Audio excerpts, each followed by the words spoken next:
नमस्कार दोस्तों, बिजली की दुकान यूट्यूब चैनल में आप सभी दोस्तों का स्वागत है। मेरा नाम है संजय वर्मा। दोस्तों, अभी तक आपने बिजली की दुकान यूट्यूब चैनल को सब्सक्राइब नहीं किया तो आप चैनल को भी सब्सक्राइब जरूर कर ले, साथ में बेल आइकन के ऑप्शन को भी ऑन कर ले, ताकि हम नई जो भी वीडियो अपलोड करें वो आपकी नोटिफिकेशन में आ जाए और आप उस वीडियो को सबसे पहले देख सके। आज हम इस वीडियो में बात करने वाले हैं कि कूलर कौन सा खरीदे। मार्केट में दो प्रकार के कूलर आए हुए हैं, एक तो लोहे वाला कूलर, एक प्लास्टिक वाला कूलर। कौन सा कहाँ पर यूज किया जाता है, कौन सा की क्वालिटी किस तरह की होती है, मोटर किस तरह की यूज की जाती है, उनकी जो पैड होती है वह किस तरह की होती है, इस तरह की जो भी जानकारी हम इस वीडियो में आपको कंप्लीट जानकारी देने वाले हैं।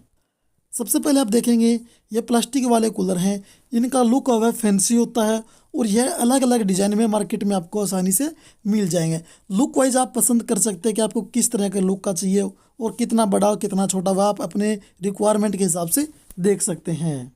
दूसरे होते हैं लोहे वाले कूलर। लोहे वाले जो कूलर होते हैं वो आप देख सकते हैं इस तरह के होते हैं।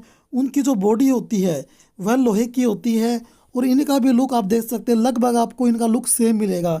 यह तो चाहे तो लंबाई में आपको कूलर मिलेंगे या फिर जो स्क्वायर टाइप के कूलर होते हैं वह आपको मिलेंगे। यह फैंसी टाइप के कूलर नहीं होते, नॉर्मल इनका लुक होता है। ज़्यादा हम इनको फैंसी नहीं बोल सकते, क्योंकि प्लास्टिक वाले बहुत ज़्यादा फैंसी भी मार्केट में आए हुए हैं। सबसे पहला पॉइंट है दोस्तों, यदि हम प्लास्टिक वाला कूलर खरीद रहे हैं तो जहाँ पर सूर्य की रोशनी आती हो, जहाँ पर धूल मिट्टी आती हो, जहाँ पर वर्षा का पानी, जहाँ बूंद का पानी इसके ऊपर गिरता हो, उस जगह पर हम इस प्लास्टिक वाले कूलर का उपयोग नहीं कर सकते। यानी कि हम इसे अंदर जो रूम्स वगैरह होते हैं वहाँ पर यूज करेंगे, या फिर हम बाहर यूज करते हैं तो इसके ऊपर ये सभी जो धूल मिट्टी वगैरह है यह नहीं गिरनी चाहिए, क्योंकि इसके कारण इसकी लाइफ कम हो जाती है और ये जल्दी ख़राब हो जाते हैं। अधिकतर बोला जाता है कि रूम्स के अंदर के लिए हमें कोई कूलर खरीदना है तो हम वहाँ पर प्लास्टिक वाला कूलर खरीद सकते हैं। दोस्तों, अब बात करते हैं लोहे वाले कूलर के बारे में। लोहे वाला जो कूलर होता है उसके ऊपर धूल मिट्टी वैसे जैसी कि बूंद का पानी गिर जाए तो इसके ऊपर कोई ज़्यादा प्रभाव नहीं पड़ता।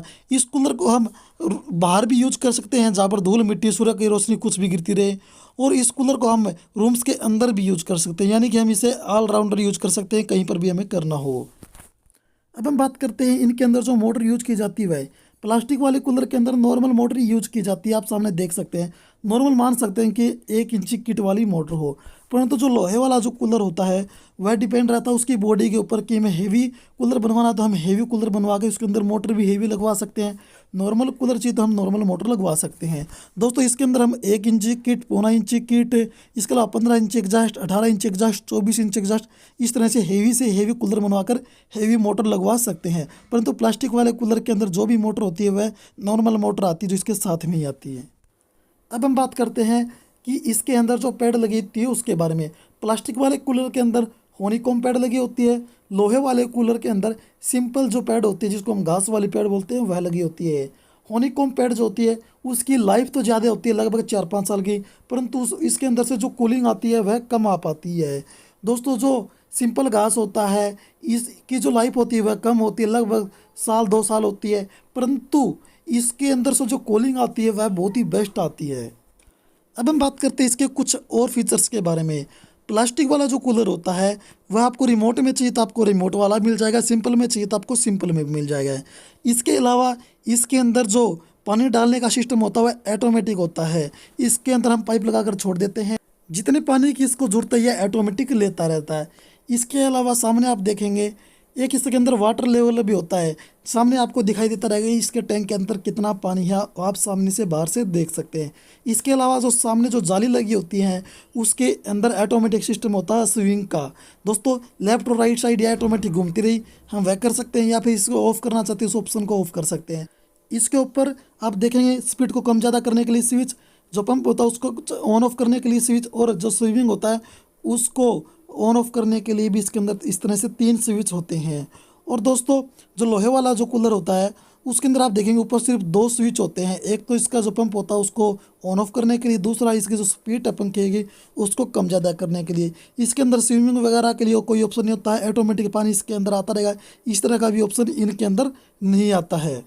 लोहे वाले जो कूलर लंबे आते हैं उनके अंदर व्हील लगा हुआ होता है। उसके अलावा जो अलग अलग साइज में कूलर आते हैं लोहे वाले, उसके लिए हम अलग से स्टैंड को यूज़ करते हैं, उसके द्वारा हम एक स्थान से दूसरे स्थान तक इस कूलर को आसानी से लेकर जा सकते हैं। अब हम बात करते हैं इसके अंदर जो पंप लगा होता है उसके बारे में। पंप इनके अंदर कौन से के अंदर भी कौन सा भी लगा सकते हैं, यह डिपेंड रहता है इनके अंदर बड़ा कूलर है या छोटा कूलर उसके ऊपर। छोटा कूलर है उसके अंदर छोटा पंप, बड़ा कूलर होगा तो उसके अंदर हम बड़ा पंप लगा सकते हैं। यह प्लास्टिक वाले के ऊपर भी डिपेंड रहता है और यह डिपेंड रहता है लोहे वाले कूलर के ऊपर भी। अब हम बात करते हैं दोस्तों प्राइस के बारे में। दोस्तों प्लास्टिक वाला जो कूलर है लुक वाइज आप देखेंगे, फीचर्स के हिसाब से देखेंगे तो आप उसको कितना ही महंगा खरीद सकते हैं। जो लोहे वाले जो कूलर होते हैं वह डिपेंड रहते हैं इनके अंदर जो गेज की मोटाई होती है उसके ऊपर और इसके अंदर जो मोटर लगी होती है उसके ऊपर। दोस्तों आप अपने हिसाब से भी इसे आसानी से मार्केट से बनवा भी सकते हैं। जब भी आपको कूलर खरीदना हो तो आपको ध्यान रखना है इनके अंदर जो मोटर लगी होती है वह कॉपर की मोटर ही होनी चाहिए। आप एल्यूमिनियम मोटर वाला कोई भी कूलर ना खरीदें। मेरे हिसाब से तो दोस्तों आपको लोहे वाला कूलर खरीदना चाहिए और यदि आप फैंसी के हिसाब से खरीदना चाहते हैं तो आप प्लास्टिक वाला कूलर खरीद सकते हैं। दोस्तों मान लो आप 8,000 रुपये का कोई प्लास्टिक वाला कूलर खरीदते हैं और आप 6,000 रुपये का लोहे वाला कूलर खरीदते हैं तो लोहे वाला कूलर प्लास्टिक वाले कूलर से बेस्ट माना जाएगा। वीडियो देखने के लिए दोस्तों आपका बहुत बहुत धन्यवाद।